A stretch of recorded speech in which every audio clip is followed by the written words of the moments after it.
വേറൊരു രക്ഷയില്ല, ഇതാ ഇപ്പൊ തീരും, ഒന്ന് രക്ഷിക്കണേ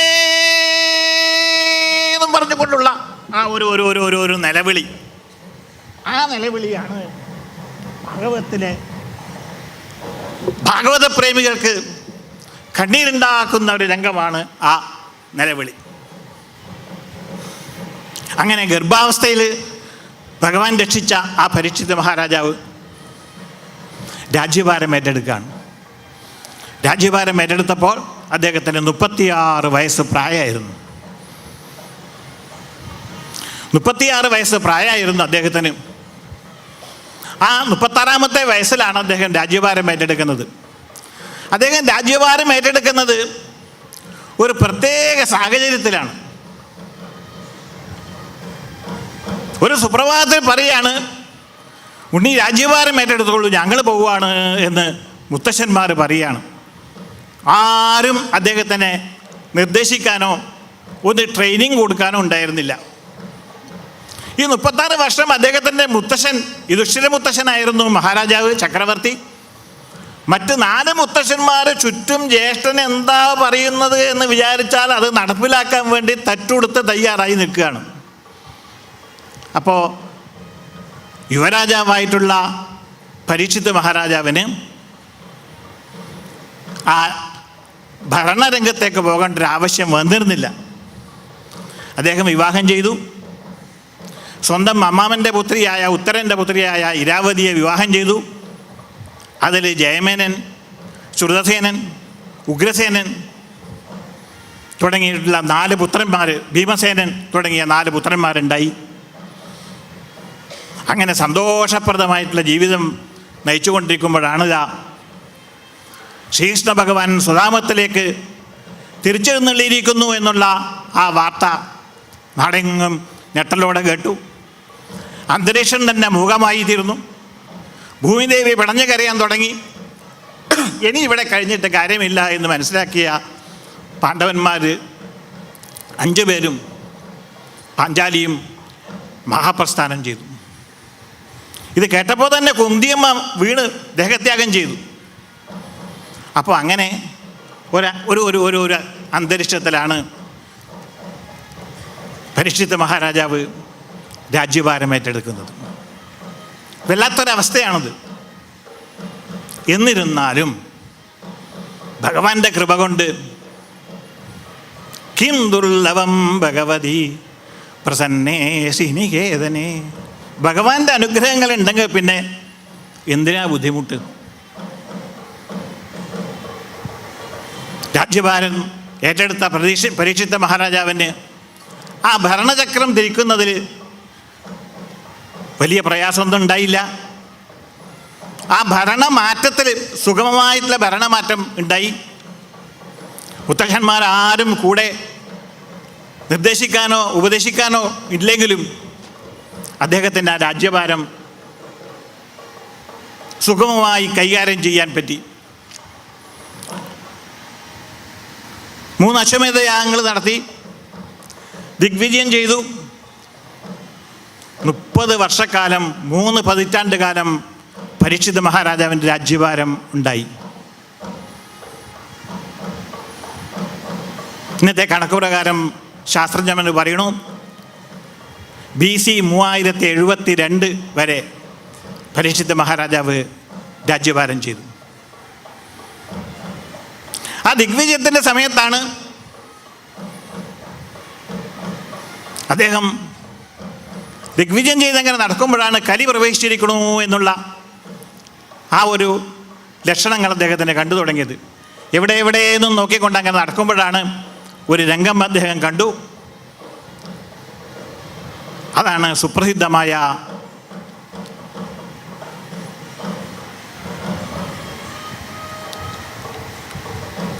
വൃഷഭധരണി സംവാദം, ധർമ്മധരണി സംവാദം. ഒരു കാളയുടെ രൂപത്തിൽ ധർമ്മവും, ഒരു ഗോവിൻ്റെ രൂപത്തിൽ, ഒരു പശുവിൻ്റെ രൂപത്തിൽ ഭൂമിദേവിയും പരസ്പരം സങ്കടങ്ങൾ പങ്കിടുകയാണ്. ഉരല് മദ്ദളത്തോട് എന്ന് പറഞ്ഞതുപോലെ കാളയുടെ സ്ഥിതി മഹാകഷ്ടമാണ്. കണ്ണുനീരങ്ങനെ ധാരധാരയായിട്ട് ഒഴുകണു.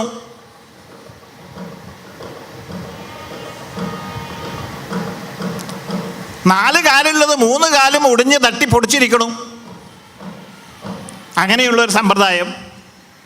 ഗോവാണെങ്കിലോ എല്ലും തോലുമായിട്ടിരിക്കണു. കണ്ണുനീരങ്ങനെ ധാരധാരയായിട്ട് വാർക്കണു. പരസ്പരം സങ്കടം പങ്കുവെക്കണു അവർ. ഭൂമിദേവി പറയണു, ഗോവ് പറയണു, എൻ്റെ ശരീരത്തിൻ്റെ മുകളിലല്ലേ ആ ശ്രീകൃഷ്ണ ഭഗവാൻ 125 വർഷം 8 മാസം 7 ദിവസം ആ പാദങ്ങൾ എൻ്റെ ശരീരത്തിൻ്റെ മുന്നിൽ വെച്ചിട്ടല്ലേ കളിച്ച് നടന്നത്. ആ ഭഗവാൻ പോയപ്പോൾ ഇതാ ഞാൻ അനാഥയായിരിക്കുന്നു. ധർമ്മം പറയണു, എൻ്റെ കാര്യം നോക്കൂ, അത്യപകടമായിട്ടൊരവസ്ഥയിലാണ്. അപ്പോഴാണ് തൊട്ടടുത്ത് രാജാവിൻ്റെ വേഷത്തിൽ ആ കലി വാളുമായിട്ട് അങ്ങനെ നിൽക്കുകയാണ്. ഇപ്പോൾ വധിക്കും ആ കാളയെ എന്നുള്ള മട്ടിൽ.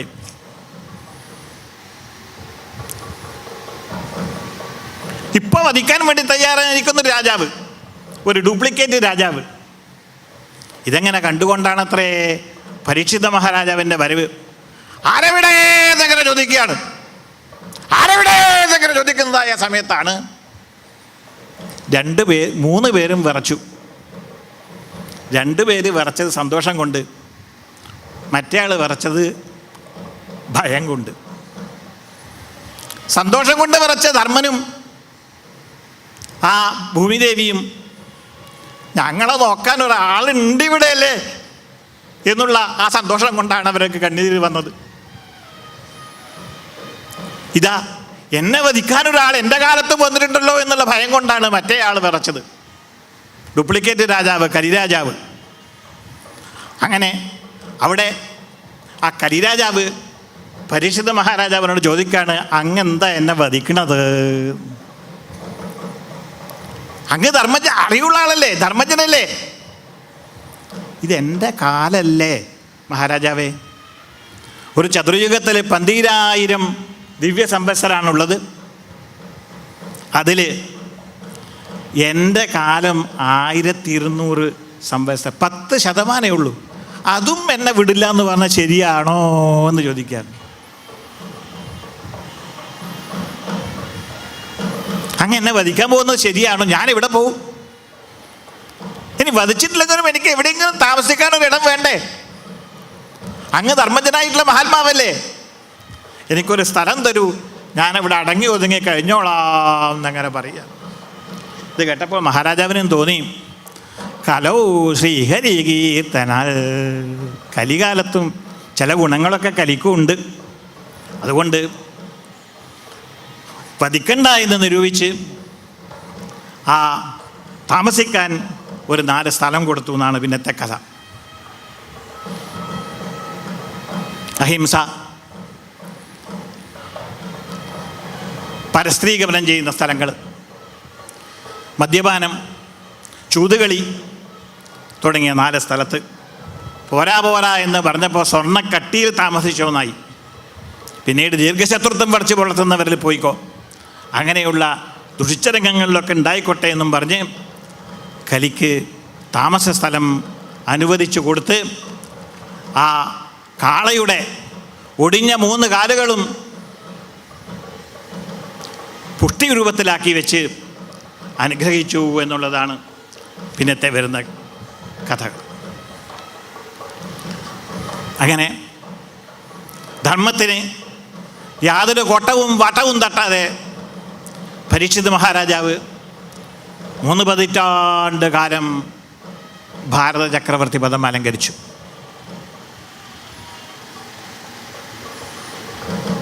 അങ്ങനെയാണ് ഒരു ദിവസം അദ്ദേഹം ഒരു നായാട്ടിന് പോയി എന്നാണ് പിന്നത്തെ കഥ 18-ാമത്തെ അധ്യായത്തിൽ വരിക.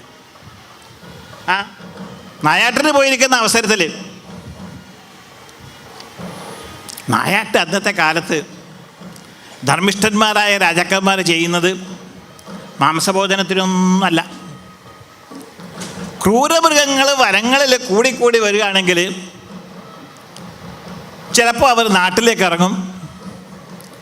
മാത്രമല്ല വനങ്ങളിലുള്ള സാധുക്കളായിട്ടുള്ള മൃഗങ്ങൾ, മാൻ, മുയൽ, പശുക്കൾ തുടങ്ങിയ സാധുക്കളായിട്ടുള്ള മൃഗങ്ങൾക്ക് രക്ഷ കിട്ടാനും ബുദ്ധിമുട്ടാണ്. അപ്പോൾ ആ തുലനം ചെയ്യുന്ന സന്തുലിതാവസ്ഥ നിലനിർത്തുന്നതിന് വേണ്ടിയാണത്രേ അന്നത്തെ കാലത്ത് നായാട്ട് നടത്തിക്കൊണ്ടിരുന്നത്. മഹാരാജാവ് ആ നായാട്ട് നടത്തിയത് കുംഭമാസത്തിലാണ്. നന്തരം ചൂടാണ്, കുംഭച്ചൂട് എന്നൊക്കെ നമ്മൾ പറയാറുണ്ടല്ലോ. ഏതാണ്ട് കുറച്ച് നായാട്ടൊക്കെ കഴിഞ്ഞപ്പോൾ കുതിരപ്പുറത്ത് ഇറങ്ങിയപ്പോൾ ദാഹം വല്ലാതെ വന്നു അദ്ദേഹത്തിന്. അപ്പോൾ കുറച്ച് വെള്ളം കുടിച്ചാൽ വേണ്ടിയില്ല, വെള്ളം കിട്ടിയേ വേണ്ടിയിരുന്നില്ല എന്നിങ്ങനെ ചുറ്റും നോക്കിയപ്പോഴാണ് തടാകങ്ങളൊന്നും കണ്ടില്ല, കിണറൊന്നും കണ്ടില്ല, വേറെ ജലാശയങ്ങളൊന്നും കണ്ടില്ല. ഇങ്ങനെ കണ്ണ് ഉയർത്തി നോക്കുമ്പോഴാണ് ഒരു ഓല കൊണ്ട് കെട്ടിയിട്ടുള്ളൊരാശ്രമം അവിടെ എങ്ങനെ കണ്ടത്. നേരെ എങ്ങനെ കയറി ചെന്ന് ഒരു മുനിയുടെ ആശ്രമം ആയിരിക്കുമല്ലോ, വെള്ളം കിട്ടുമല്ലോ, പുല്ലുവായിൽ കുറച്ച് നേരം ഇരിക്കാലോ എന്നൊക്കെ വിചാരിച്ചങ്ങനെ കയറിപ്പോവുകയാണ്. അവിടെ എങ്ങനെ കയറി, ആളും അനക്കൊന്നുമില്ല. ഉള്ളിലേക്ക് തുറന്നു നോക്കിയപ്പോഴാണ് ഒരു മുനീശ്വരൻ അവിടെ എങ്ങനെ ഇരുന്നിട്ട് ആ സമാധി അവസ്ഥയിൽ എന്ന പോലെ അങ്ങനെ ധ്യാനം ചെയ്തുകൊണ്ടിരിക്കണം. അദ്ദേഹം സമാധി അവസ്ഥയിലായിരുന്നു. അഷ്ടാംഗയോഗ പ്രകാരമുള്ള സമാധി അവസ്ഥയിലായിരുന്നു അദ്ദേഹം. കാരണം യമം നിയമമൊക്കെ അദ്ദേഹം എപ്പോഴും പാലിക്കുന്ന ആളാണ്. പ്രാണായാമവും ചെയ്യുന്നുണ്ട്, പ്രത്യാഹാരവും ധാരണയും ഒക്കെ അദ്ദേഹത്തിന് സ്വസിദ്ധമാണ്. പിന്നെ ആ ധാരണ കഴിഞ്ഞതിന് ശേഷം ആ ധ്യാനാവസ്ഥയിൽ അങ്ങനെ ഇരുന്ന് അദ്ദേഹം ആ ജീവൻ മുക്താവസ്ഥയിൽ അങ്ങനെ ഇരിക്കുകയാണ്. ആരാ വരണത് ആരാ പോണത് ഒന്നും നിശ്ചയില്ല. അവിടെ അങ്ങനെ കയറി ചെന്നു. മഹാരാജാവ്, ഞാൻ ഭാരതചക്രവർത്തിയുടെ മഹാരാജാവാണ്, ഇരിക്കാനൊരു പുല്ലുവായെങ്കിലും തരുന്നു വിചാരിച്ചിട്ടാണ് കയറിയത്. വെള്ളവും ഇല്ല, ദാഹിക്കണു, തൊണ്ട വല്ലാതെ വിരളുന്നു. അപ്പോഴാണ് അദ്ദേഹത്തിന് ആദ്യം സങ്കടം വന്നു എന്നാണ്. കഷ്ടേ ഇങ്ങനെ ആയല്ലോ, വെള്ളം കൂടെ തരാൻ ഒരാളില്ലാണ്ടായല്ലോ ഇവിടെ. ഇദ്ദേഹം പിന്നെയാണ് സംശയം വന്നു എന്നാണ്. സങ്കടം ആദ്യം വന്നു, പിന്നെ സംശയം വന്നു. ഇത് യഥാർത്ഥമായിട്ടുള്ള കണ്ണടച്ചിരിപ്പാണോ അതോ ഉറക്കം നടിച്ചവനെ, ഉറങ്ങിക്കിടക്കുന്നവനെ വിളിച്ചുണർത്താം, ഉറക്കം നടിച്ചവനെയോ പറ്റില്ല. ഇത് അങ്ങനെയുള്ളൊരു ഏർപ്പാടാണോ?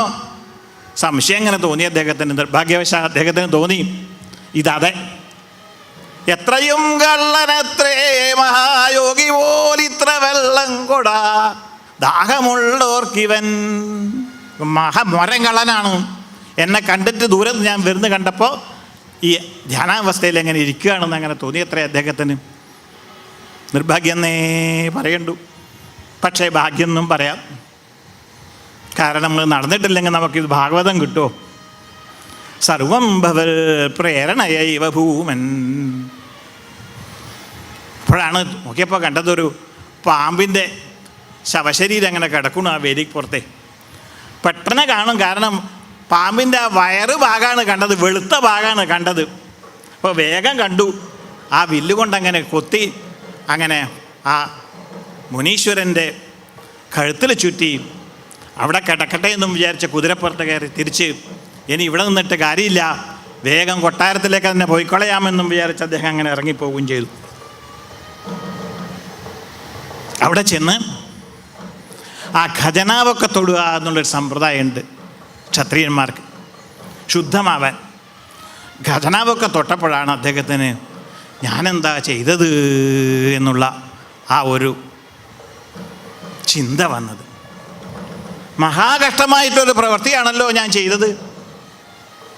ഒരു മുനിയുടെ കഴുത്തിൽ ചത്ത പാമ്പിനെ കെട്ടിവെച്ചിട്ടുള്ള ഞാൻ ഇതിലപ്പുറം ഒരു മഹാപാപം ചെയ്യാൻ ബാക്കിയില്ല. ഞാൻ ആ യുധിഷ്ഠിര മുത്തശ്ശൻ്റെ പൗത്രനാണ് എന്ന് എങ്ങനെയാ പറയുക? കഷ്ടേ ഇങ്ങനെ വന്നല്ലോ എന്നും വിചാരിച്ച അദ്ദേഹം പശ്ചാത്താപത്തിൽ അങ്ങനെ മുങ്ങിയെന്നാണ് കഥ. ഇതിനെനിക്ക് തക്കതായ ശിക്ഷ കിട്ടണം എന്നങ്ങനെ അദ്ദേഹം മനസ്സുകൊണ്ട് വിചാരിച്ചു കൊണ്ടിരുന്നു അത്രേ ആ മഹാത്മാവ്. ഇവിടെ എന്തായി?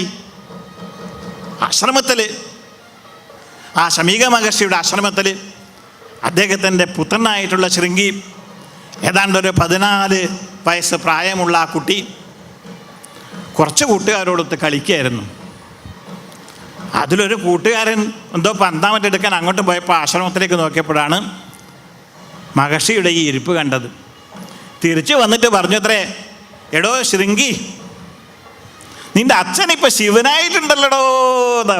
ശിവനോ? അതെ, സംശയം ഉണ്ടെങ്കിൽ പോയി നോക്കിക്കോന്നാ പറയുന്നത്. ആ പാമ്പിനൊക്കെ അങ്ങനെ കഴുത്ത് ചുറ്റി നിൻ്റെ അച്ഛൻ ഇപ്പോൾ ശിവനായിട്ട് അങ്ങനെ ഇരിക്കുകയാണ് എന്നങ്ങനെ പറഞ്ഞപ്പോൾ വിശ്വസിക്കാനാവാതെ ഈ കുട്ടി അങ്ങനെ ചെന്നു. കണ്ടപ്പോൾ ശരി തന്നെയാണ്. കഷ്ടേ എന്നും പറഞ്ഞ് അങ്ങനെ ഇരിക്കുമ്പോഴാണ് ഇതാ പാപൊട്ടിക്കരഞ്ഞു. കുറേശ്ശന ദുർഗന്ധം വരണ്ടേ. അച്ഛനാണെങ്കിൽ ധ്യാനാവസ്ഥയിൽ ഇരിക്കണു. ഇതെങ്ങനെ കണ്ടപ്പോഴാണ് ആ ഹൃദയം പൊട്ടിക്കൊണ്ട് ആ ശൃംഗി വെച്ച് കൊടുത്തു അത്രേ ഒരു ശാപം. ഇതിലംഘിതമര്യാദം തക്ഷക സപ്തമേഹനി ദംശതി സ്മകുലാങ്കാരം ചോദിതോ മേതദ്രുഹം. വേശു കൊടുത്തൊരു ശാപം. 7-ാം ദിവസം തക്ഷകൻ കടിച്ച് മരിക്കട്ടെ എന്നങ്ങനെ ശപിച്ചു എന്നാണ്. ഉച്ച സമയം കഴിഞ്ഞപ്പോൾ ആ ജീവൻ മുക്താവസ്ഥയിൽ നിന്ന് ആ ഉണ്ണി, ആ മഹർഷി, ശമീക മഹർഷി കണ്ടങ്ങനെ തുറന്നു. അപ്പോൾ കുട്ടി അങ്ങനെ കരഞ്ഞുകൊണ്ടിരിക്കുകയാണ്. അപ്പോഴാണ് ഈ കഴുത്തിലുള്ള ആ പാമ്പിനെ അദ്ദേഹം എടുത്തങ്ങ് കളഞ്ഞു. എന്താ ഉണ്ടായത് എന്ന് ചോദിക്കുകയാണ്. ഞാനിപ്പോൾ അച്ഛൻ തന്നെ അല്ല ഇപ്പോൾ എടുത്ത് കളഞ്ഞത്, പിന്നെ എന്താ ഉണ്ടായെന്ന് ഇപ്പോൾ എന്താ ചോദിക്കാനുള്ളത് എന്നാണ്. പക്ഷേ ഞാനതിന് തക്ക ശിക്ഷ കൊടുത്തിട്ടുണ്ട് എന്നും പറഞ്ഞു അത്രയും മകൻ. അപ്പോഴാണ് എന്താ ശിക്ഷ എന്ന് കേട്ടപ്പോഴാണ് ആ ശമീക മഹർഷി ഞെട്ടിപ്പോയത്. കഷ്ടേ ഉണ്ണി, നീ ചെയ്തത് വല്ലാത്തൊരു കഷ്ടമായി പോയല്ലോ എന്നാണ് അദ്ദേഹം പറഞ്ഞത്. ആരാണ് ഇത് ചെയ്തതെന്നറിയോ? യോഗസിദ്ധി കൊണ്ട് അദ്ദേഹം പറഞ്ഞു, ഇത് സാക്ഷാൽ പരീക്ഷിത് മഹാരാജാവ്. പരീക്ഷിത് മഹാരാജാവാണ് ഇത് ചെയ്തത്. അദ്ദേഹത്തിന് എന്തോ നിർഭാഗ്യവശാൽ ഒരു ഒരു ഒരു ഒരു ഒരു ഒരു ഒരു തെറ്റ് ചെയ്യാൻ തോന്നിയെന്നല്ലാതെ അദ്ദേഹം ഇതിനൊന്നും നിൽക്കുന്ന ഒരാളല്ല. അദ്ദേഹം അങ്ങനെ തെറ്റ് ചെയ്യുന്ന ആളുമല്ല. എന്തോ അദ്ദേഹത്തിനൊരു പാകപ്പഴ വന്നു എന്നല്ലാതെ അദ്ദേഹം ഈ തെറ്റൊന്നും ചെയ്യുന്ന ആളല്ല. ആ സാമ്രാട്ടോ ധർമ്മപാലൻ അശ്വമേധം നടത്തിയോൻ സാക്ഷാൽ മഹാഭാഗവതൻ രാജർഷി പുരുകീർത്തിമാൻ.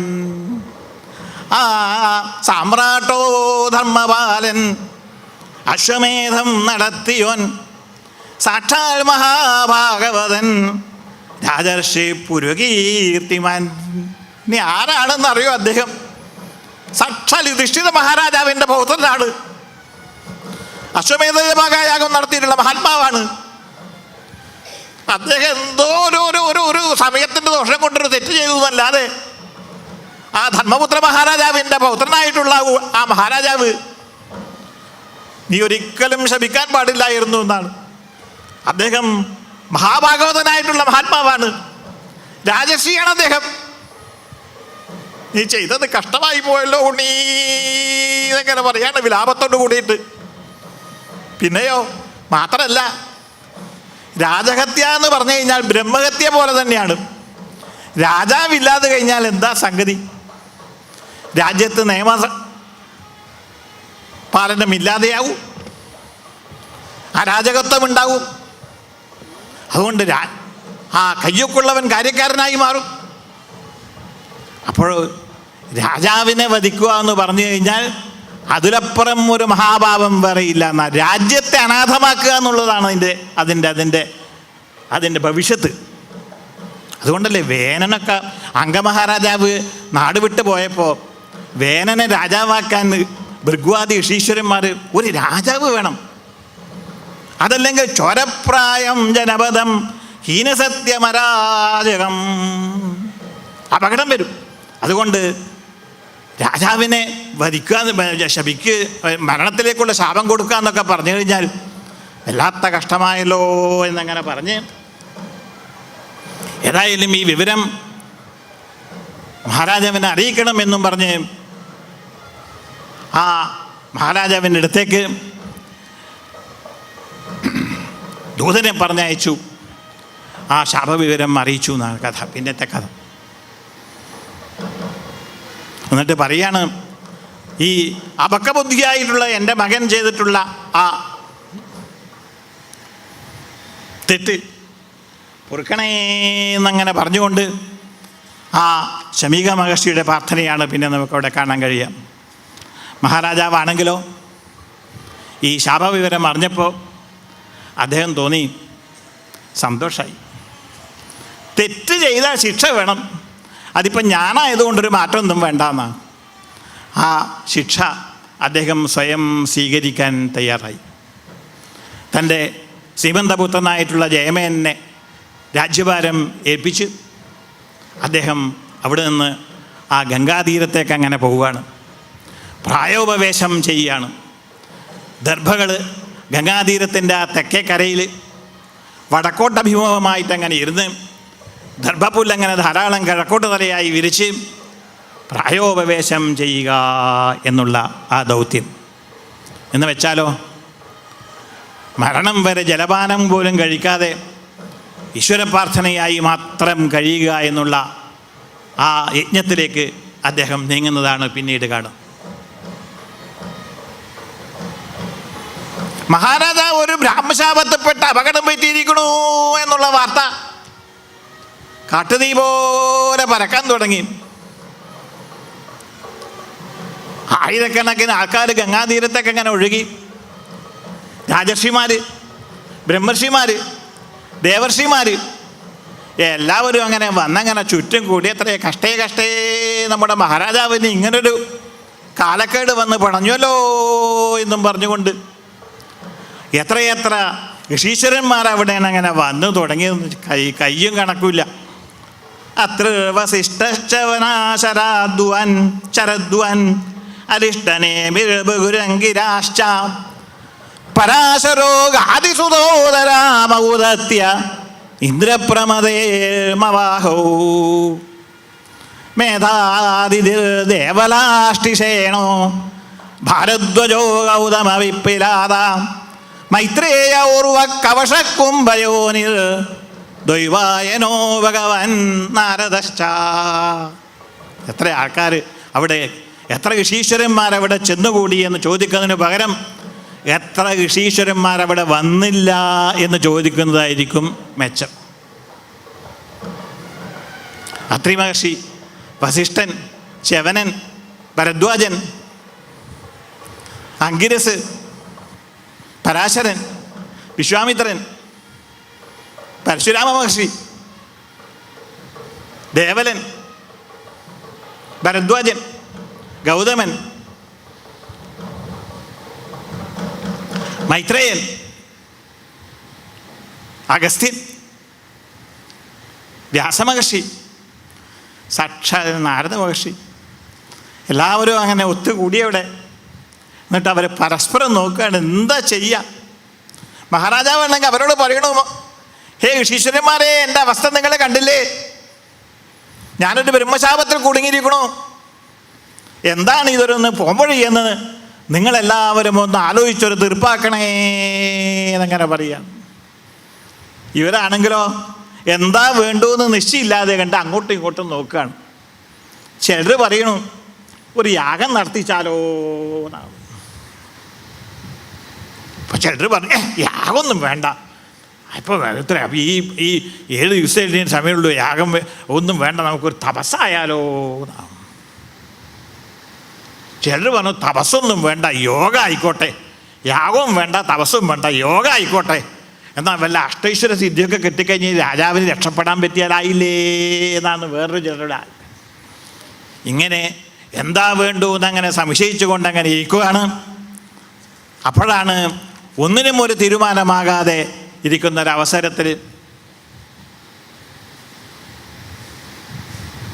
ഒരു മഹാത്മാവ് അവിടെ എങ്ങനെ കയറി വരികയാണ്.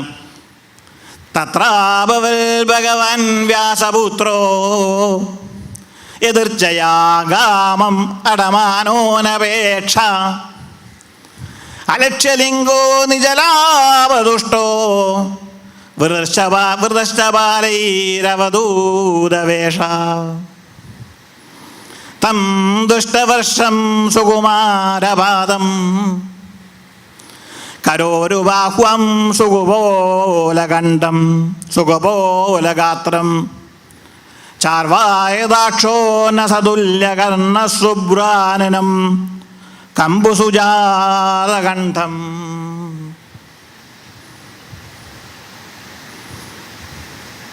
അതിമനോഹരമായ രൂപത്തിലിതാ ആ ശ്രീ ശുകബ്രഹ്മർഷി അവിടെ എങ്ങനെ വരികയാണ്. വിശാലമായ നെറ്റിത്തടം, ചുരുണ്ട് പാറിക്കളിക്കുന്ന ആ തലമുടി, കാരുണ്യാകുലമായിട്ടുള്ള നേത്രം, സുന്ദരമായിട്ടുള്ള മുഖം, ആഭരണങ്ങളൊന്നും അണിയാത്ത കാതുകൾ, വിടർന്ന മാറിടം, നിഗൂഢചത്രം മൃദുതുംഗവക്ഷസം ആവർത്തനാഭിം വലിവൽകുദരം കുദരം ച ദിഗംബരം വക്രവികീർണകേശം പ്രലംബഭാഗും സമരോത്തമാഭം. നീണ്ട കൈകൾ, വിടർന്ന മാറിടം, ആലില പോലെ നിറഞ്ഞിരിക്കുന്ന ഉദരം, ഇടുങ്ങിയ അരക്കെട്ട്, ശ്യാമം സദാപിച്ച വയോംഗകേശം വയോംഗലക്ഷ്മിയാം സ്ത്രീണാം മനോജം രുചിരസ്മിതേന പ്രത്യുത്വദാസ്തേ മുനയശ്വാസനേഭ്യാം സ്ഥലക്ഷണാജ്ഞ അഭിഗൂഢവർച്ചസം.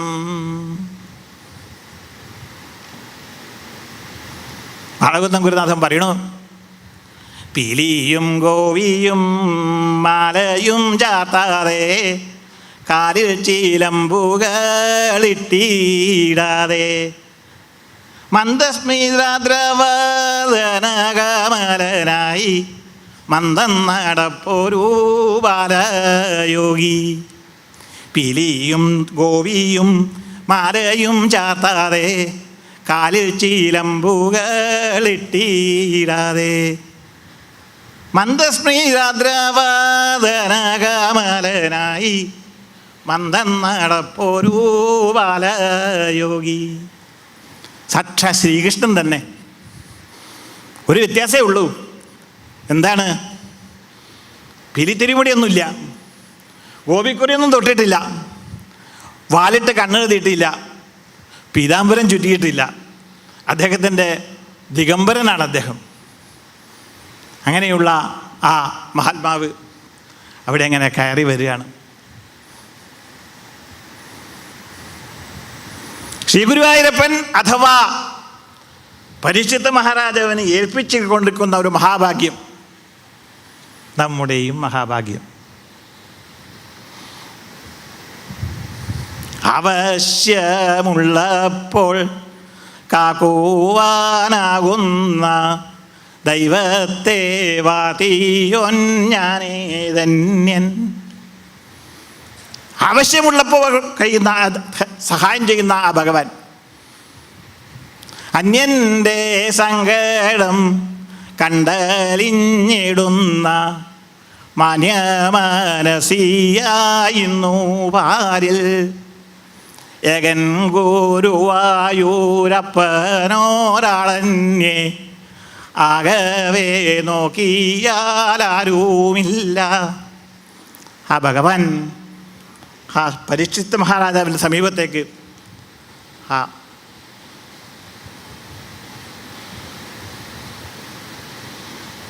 ശുകബ്രഹ്മർഷിയെ അങ്ങനെ എത്തിക്കുകയാണ്. അതല്ലേ ഭഗവാന്റെ കുരിരുട്ട് നടക്കുന്ന മർത്യനും വാരിയെന്ന മണി വിളക്കമ്പവൻ വെള്ളത്തിൽ വീണു നീന്തി തുടിക്കവേ വള്ളമായി വന്നനുഗ്രഹിക്കുന്നു നീ.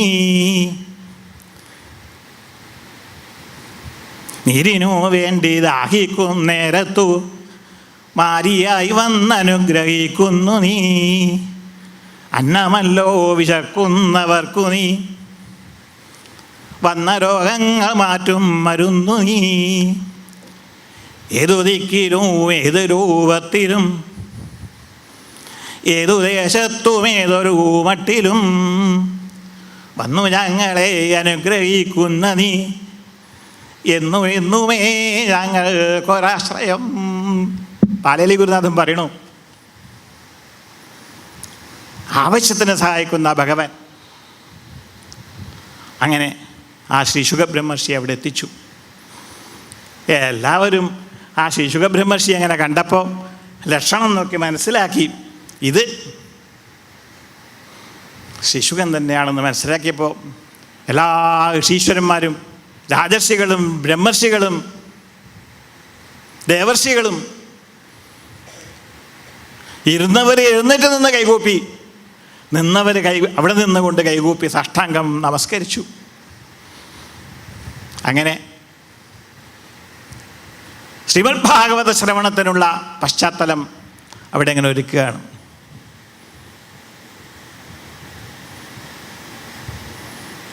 പരീക്ഷിത് മഹാരാജാവ് സാഷ്ടാംഗം നമസ്കരിച്ചു.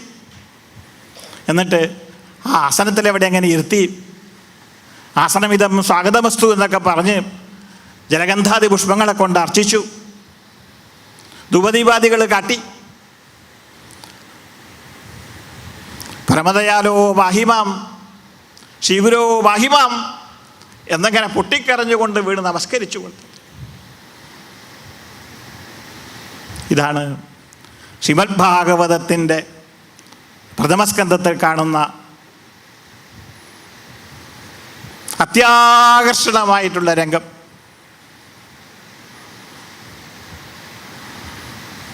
ഒരു സംവാദത്തിനുള്ള വേദി അങ്ങനെ ഒരുങ്ങുകയാണ്.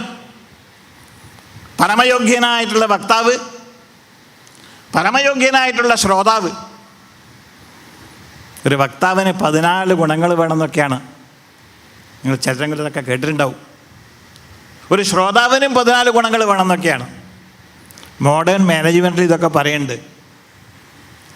വക്താവ് ശാസ്ത്രത്തിന് നല്ല അറിവുള്ളായിരിക്കണം, അറിഞ്ഞ അറിവിനെ പങ്കിടാൻ തയ്യാറാവണം, സത്യമേ പറയാവൂ, കഥകൾ ധാരാളം അറിയണം, ആ കഥകൾ വേണ്ട പോലെ ഉപയോഗിക്കണം, സന്ദർഭാനുസരണം ഉപയോഗിക്കണം, സഭാവാസികളെ ആകർഷിക്കണം,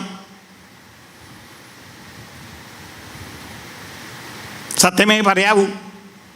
അങ്ങനെയുള്ള 14 കൂട്ടം ഗുണങ്ങൾ ശ്രോതാവിനുണ്ട്. ക്ഷമ വേണം, ശ്രദ്ധ വേണം, അന്യശാസ്ത്രങ്ങളിൽ കമ്പം പാടില്ല, ഈ കഥ കേൾക്കാനുള്ള താല്പര്യം ഉണ്ടാവണം, ഗർവ് പാടില്ല, വക്താവിനോട് വളരെയധികം ആദരമുണ്ടായിരിക്കണം. ഓരോന്നോരോന്ന് എടുത്തു നോക്കിക്കഴിഞ്ഞാൽ ഈ 14 ലക്ഷണങ്ങളും തികഞ്ഞ വക്താവും 14 ലക്ഷണങ്ങളും തികഞ്ഞ ശ്രോതാവുമാണ് ഭാഗവതത്തിൽ കാണാം. ശ്രദ്ധ. പരീക്ഷിത് മഹാരാജാവിനെ പോലെ ആർക്കാ ശ്രദ്ധ? ഓരോരോ സംശയങ്ങൾ ചോദിക്കാൻ അദ്ദേഹം ഇങ്ങനെ പറയുമ്പോൾ വരുന്നത് നാളുകളിൽ കാണും. അദ്ദേഹം യഥാസമയം സംശയങ്ങളും അറിയാൻ ആഗ്രഹങ്ങളും പ്രകടിപ്പിച്ചിട്ടില്ലെങ്കിൽ ഭാഗവതം ഒരു 100 125 അധ്യായം കൊണ്ട് തീർന്നേനെ. 335 അധ്യായത്തിലേക്ക് ശ്രീമദ് ഭാഗവതം വ്യാപിച്ചിട്ടുണ്ടെങ്കിൽ അതിൻ്റെ പിറകിൽ അറിയാൻ ആഗ്രഹമുള്ള ഭക്തി മാത്രം കൈമുതലായിട്ട് നിൽക്കുന്ന ഒരു മഹാത്മാവിൻ്റെ ശ്രദ്ധയാണ്. അങ്ങനെ ആ പൂർണ്ണമായിട്ടുള്ളൊരു വക്താവ്, അങ്ങനെയുള്ളൊരു വക്താവ് മാത്രമല്ല ഇവിടെയുള്ളത്. അങ്ങനെയുള്ളൊരു വക്താവ് മാത്രമല്ല, പിന്നെയോ പിന്നെ വരുന്നത് ആ വക്താവിൻ്റെ ഗുണം. യം പ്രവർജന്തമനുവേദമവേദകൃത്യം ദൈവായനോ വിരഹകാതരാജുഹാവാ പുത്രേരി തന്മതയാതരവോ വിനേതു തം സർവഭൂതഹൃദയം മുനിമാനതോസ്മി.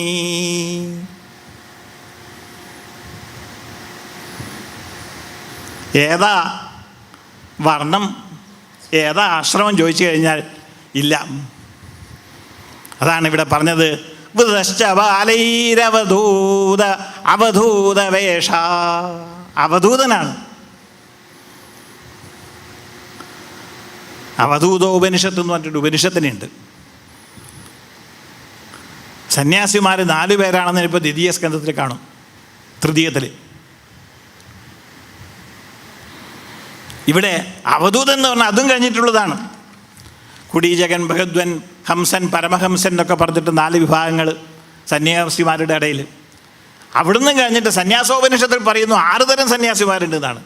തുര്യൻ, അവധൂതൻ 2 പേരും കൂടെ കൂടും. വർണ്ണാശ്രമ ധർമ്മങ്ങളിൽ നിന്നൊക്കെ മാറി നിൽക്കുന്നവരാണ് അവർ.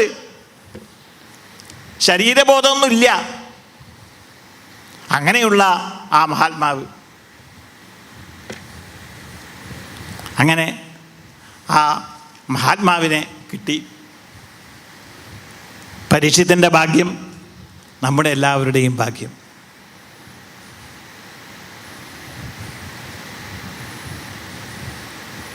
അതാണ് പഴകുന്നം ഗുരുനാഥൻ പറയുന്നു, ആപത്തും ഭാഗ്യമാം കണ്ണൻ കേടാക്ഷിച്ചാൽ സമ്പത്തുമല്ലെങ്കിൽ നിർഭാഗ്യമാം ചക്രവർത്തിയുടെ കാലപ്പീഴ തന്നെ ശുക്രദശയായി മാറിയല്ലോ. അങ്ങനെയുള്ള ആ ഗുരുനാഥൻ, എങ്ങനെയുള്ള ഗുരുനാഥൻ? ബ്രഹ്മാനന്ദം പരമസുഖദം കേവലം ജ്ഞാനമൂർത്തിം ദ്വന്ദ്വാതീതം ഗഗനതദൃശം തത്വമസ്യാദിലക്ഷ്യം ഏകം നിത്യം വിമലമജലം സർവതീ സാക്ഷിഭൂതം ഭാവാതീതം ത്രിഗുണരഹിതം സദ്ഗുരും ത്വം നമാമി. അങ്ങനെയുള്ള ഗുരുനാഥനാണ് പരീക്ഷിത്ത മഹാരാജാവിനെ കിട്ടിയിരിക്കുന്നത്. സാധാരണ ഗുരുനാഥനൊന്നുമല്ല. അതാണ് അദ്ദേഹത്തിൻ്റെ ഭാഗ്യം.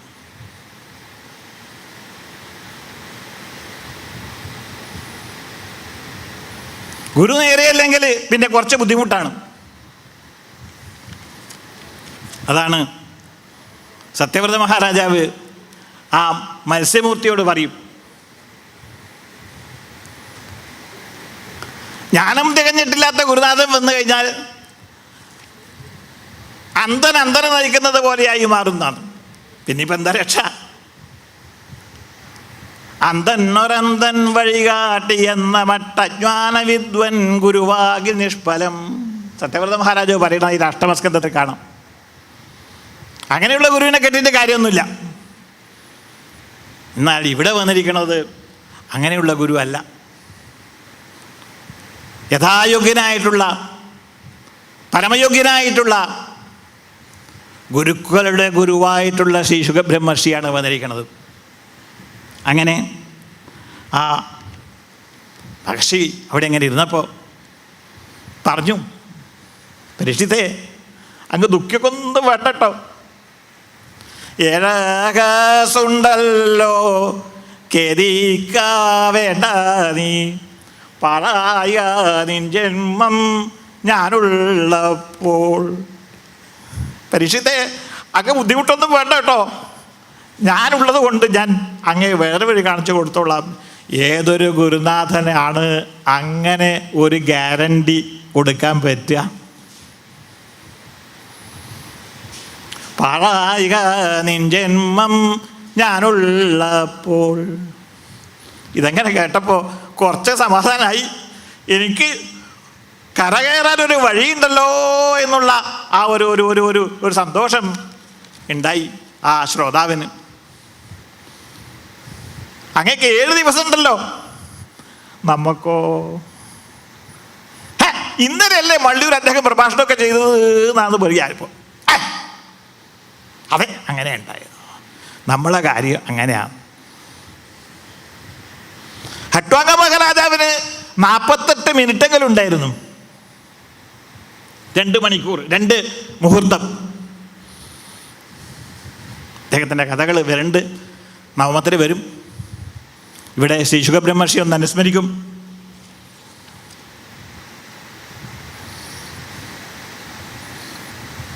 ദേവലോകത്തിൽ സർവ്വസൈന്യാധിപനായിട്ടിരുന്നുള്ള ആ മഹാത്മാവിന്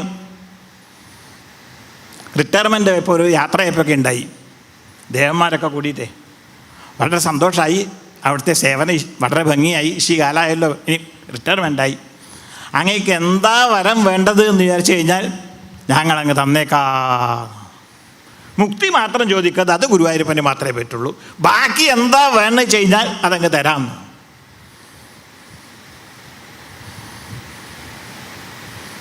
അപ്പോഴാണ് ഖട്വാങ്കം പറഞ്ഞത്, വളരെ സന്തോഷം, നന്ദി, പക്ഷെ എനിക്ക് ഒരു കാര്യം ചോദിക്കാനുണ്ട്. ചോദിച്ചോളൂ എന്ന് പറഞ്ഞപ്പോഴാണ് എനിക്ക് എത്ര ആയസ് ബാക്കിയുണ്ട് എന്നൊന്ന്, എന്നിട്ട് വേണ്ടേ നിങ്ങൾ ഏത് വരാൻ വേണ്ടതെന്നും തിരഞ്ഞെടുക്കാൻ. അപ്പോൾ ദേവന്മാർ പറഞ്ഞു അതെന്താളിക്കൊന്നും വേണ്ട, ഞങ്ങളിപ്പോൾ പറയാമെന്ന് പറഞ്ഞു. നോക്കിയപ്പോൾ അവർ അങ്ങോട്ടും ഇങ്ങോട്ടും നോക്കുകയായി. ഖട്വാങ്കം പറഞ്ഞു എന്താ വല്ലാത്തൊരു മനസ്സിനൊരു വിഷമം പോലെ, പറഞ്ഞോളൂ. അപ്പോൾ അവർ പറഞ്ഞു ഞങ്ങൾക്ക് പറയാൻ കുറച്ച് ബുദ്ധിമുട്ടുണ്ട്. 2 മണിക്കൂർ, ഭൂമിയിലെ സമയം 2 മണിക്കൂർ 48 മിനിറ്റേ ഉള്ളൂ എന്ന് പറഞ്ഞപ്പോൾ പറഞ്ഞു ഉടനെ അന്താളിക്കൊന്നും വേണ്ടാന്ന് പറഞ്ഞു. നിങ്ങൾ ഉടനെ ഒരു വിമാനം തയ്യാറാക്കി എന്നെ ഭാരതഭൂമിയിലേക്ക് അങ്ങനെ അയച്ചോളൂ, ബാക്കി കാര്യം ഞാൻ ഏറ്റു എന്നാണ് പറഞ്ഞത്. അങ്ങനെ അവിടെ എങ്ങനെ ചെന്ന് ഭഗവാനെ നമസ്കരിച്ച് അദ്ദേഹം രക്ഷപ്പെട്ടു. സൂത്രക്കാരനായിട്ടുള്ള ചേലപ്പറമ്പിന് അതും അറിയില്ലായിരുന്നു. എത്രയുണ്ട് ബാക്കിയെന്ന് ചേലപ്പറമ്പിന് അറിയില്ല. അപ്പം അദ്ദേഹം എന്ത് ചെയ്തു എന്ന് വിചാരിച്ചു കഴിഞ്ഞാൽ ഖട്വാങ്കോ ഘടികദ്വയേന നവതിം പ്രായോവേന്നവ്യതേ, ഭഗവാനെ എനിക്കെത്രയാണെന്നൊന്നും എനിക്കറിയില്ല, ശേഷായുഷാതോഷയേ, ഇനി എത്രയാ ബാക്കിയുള്ളതെന്ന് വെച്ച് കഴിഞ്ഞാൽ ഇത് അവിടുത്തെ സന്തോഷത്തിനായി വരണമേ എന്നും പറഞ്ഞുകൊണ്ട് ഗുരുവായൂർ അന്നത്തെ ഇന്നത്തെ തിരക്കൊന്നുമില്ല. അന്ന് മണ്ഡപത്തിൽ കയറിയിട്ടാണ് നമസ്കാരം ഉണ്ടായത്. തം കാരുണ്യനിധിം പ്രബദ്ധശരണം ശേഷായുഷാതോഷയേ. നൂറ്റാണ്ട് പാതിയോളം പകലിരവും അഹങ്കാര ചർക്കുമേലേ നൂറ്റേൻ ഹാപനൂലിൻ കൈകൾ ദർഗുപാ ലോലനൻ ഇതെടുത്തു. ബാക്കി കാര്യം അങ്ങ് തീരുമാനിച്ചോളൂ. ഒരേ നമസ്കാരം എഴുന്നേൽക്കുന്നില്ലേ. അപ്പം ആരോ പറഞ്ഞു ഈ ചേലപ്പറമ്പ് അമ്പലത്തിൽ കയറാത്തത് കൊണ്ട് കുറേ ദുഃഖിക്കുന്നുണ്ടായിരിക്കും, ഒരു 5 മിനിറ്റ് കിടന്നോട്ടെ എന്ന് പറഞ്ഞപ്പോഴാണ് 5 മിനിറ്റ് കഴിഞ്ഞിട്ട് എന്താ ചേലപ്പറമ്പ് എന്നാക്കത്തെന്ന് കാലി തട്ടുമ്പോൾ തണുപ്പ് വന്നിരിക്കണേ. വേഗം മാറ്റിക്കോളൂ, പുണ്യാഹത്തിന് വട്ടം കൂട്ടിക്കോളൂ എന്നാണ് പിന്നത്തെ ആജ്ഞ. ഭഗവാൻ സഹായിക്കാനങ്ങ് തീരുമാനിച്ചാൽ പിന്നെ, അനുഗ്രഹിക്കാനങ്ങ് തീരുമാനിച്ചാൽ പിന്നെ കയ്യും കണക്കില്ലേ. ആ പരീക്ഷിത മഹാരാജാവിന് 7 അഹസ്സുള്ളത് കൊണ്ട്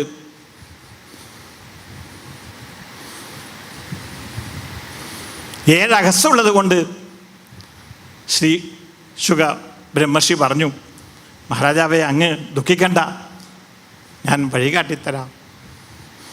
ഇനിയാണ് 168 മണിക്കൂർ കഴിഞ്ഞപ്പോൾ ചോദിക്കും, മഹാരാജാവേ അങ്ങക്ക് വല്ലതും ഇനി അറിയാനുണ്ടോ എന്ന് ചോദിക്കുമ്പോഴാണ് അടിയങ്ങൾക്കൊന്നും ഇനി അറിയാനില്ല, സിദ്ധോസ്മി അനുഗ്രഹീതോസ്മി, ഇതാ ഞാൻ തൃപ്തനായിരിക്കുന്നു എന്ന് ഈ ഗ്യാരണ്ടി പ്രകാരം മറുപടി കൊടുക്കുന്നുള്ളൊരു രംഗം 7ാമത്തെ ദിവസം സപ്താഹ സമ്പ്രദായത്തിൽ. ഇവിടെയാണെങ്കിൽ സത്രത്തിൽ 12ാമത്തെ ദിവസം കാണാം.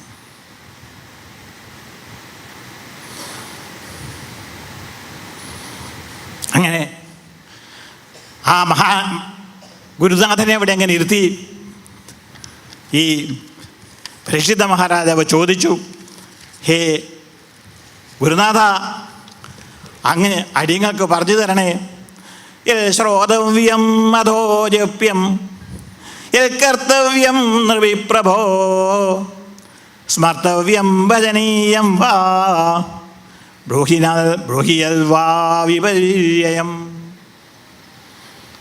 മരണമാസന്നനായിരിക്കുന്ന ഒരു മനുഷ്യൻ, അതാരാ? നമ്മളൊക്കെ അതിൽപ്പെട്ടു. എന്നാണ് ആ മരണവിദ്വാൻ്റെ തണുത്ത കൈ നമ്മുടെ ചുമരിൽ വന്ന് വീഴുക എന്നിപ്പോൾ ആർക്കും നിശ്ചയില്ല. പരീക്ഷത്തിന് 7 ദിവസത്തെ ഗ്യാരണ്ടിയെങ്കിലും ഉണ്ട്, നമുക്കോ? അപ്പോൾ ഈ ചോദ്യം പരീക്ഷിത് മഹാരാജാവ് ചോദിച്ച ചോദ്യം അദ്ദേഹത്തിന് വേണ്ടി മാത്രമല്ല, നമ്മളെപ്പോലുള്ള മർത്യന്മാർക്ക് മരണം നിശ്ചയമായിട്ടുള്ളവനാണ് മർത്യൻ. ആ മർത്യന്മാർക്ക് വേണ്ടിയിട്ടുള്ളതാണ് ഈ ചോദ്യം. 6 ചോദ്യങ്ങളാണ് അവിടെ ചോദിക്കുന്നത്. ഗുരുനാഥ, മരണം ആസന്നമായിട്ടുള്ളൊരു മനുഷ്യൻ എന്താണ് കേൾക്കേണ്ടത്? എന്താണ് ജപിക്കേണ്ടത്? എന്താണ് ചെയ്യേണ്ടത്? എന്താണ് സ്മരിക്കേണ്ടത്? ആരെയാണ് ഭജിക്കേണ്ടത്? മാത്രമല്ല, ഒടുവിലത്തൊരു ചോദ്യം കൊണ്ട് എന്താണ് ചെയ്തു കൂടാത്തത്? ഡൂസ് ആൻഡ് ഡോൺസ് എന്ന് മാനേജ്മെൻറ്റ് ശാസ്ത്രത്തിൽ പറയും. ഇന്ന് ആ അവസാനത്തേതും കൂടെ മനസ്സിലാക്കിയാലേ മറ്റേത് കുറച്ചും കൂടെ പ്രഗത്ഭ്യം വരുള്ളൂ. അങ്ങനെ ആ ചോദ്യങ്ങൾ ചോദിച്ചപ്പോൾ അതിന് മഹാരാജാവിനോട് ആ ഗുരുനാഥൻ വേണ്ട പോലെ മറുപടികൾ കൊടുത്തു. അതാണ് നാളെ തൊട്ട് നമുക്ക് പ്രഭാഷണത്തിലൂടെ കേൾക്കാൻ പറ്റുക. ആ ഗുരുനാഥൻ്റെ അനുഗ്രഹം അവിടെ വെച്ചുണ്ടായി. എന്നിട്ട് അവിടെ വെച്ച് പറയണു, ആ ആഞ്ഞുമുട്ടുമ്പോഴീ കണ്ണനെ വിടയും പാഞ്ഞു വരുന്നതായി കാണൂ നമ്മൾ. ആ ഭഗവാൻ എങ്ങനെ അവിടെ വന്നു, ആ ഗുരുനാഥൻ അവിടെ എങ്ങനെ വന്ന് വേണ്ട പോലെ അനുഗ്രഹിച്ചു. അതാണ് വാഴകുരുന്നം ഗുരുനാഥൻ പറയണു, എന്നാലോരു കാര്യം വാതാരയേശനോടിന്നറിയിക്കുവാൻ മോഹിക്കുന്നു. ഇത്രയും ഭാഗവതാത്മകമായൊരു പുസ്തകം ഞങ്ങൾക്കും തന്നുവല്ലോ. നമ്മുടെ ഭാഗ്യം, ഇത്രയും ഭാഗവതാത്മകമായൊരു പുസ്തകം ഞങ്ങൾക്കും തന്നുവല്ലോ. നിന്നോടെ പുഞ്ചിരി, നിന്നോടെ പായസം, നിന്നോടെ ചേവടി നീരജങ്ങൾ, എൻ്റെ ഗുരുവായൂരപ്പായി ഞങ്ങൾക്കു നിൻ്റെ ഭാഗവതം മാത്രമാണ്. ശ്രീശുക ബ്രഹ്മർഷിക്കായിരമായിരം ആശു നമിക്കുന്നൻ മാരുദേശ, ആശു നമിക്കുന്നൻ മാരുദേശ.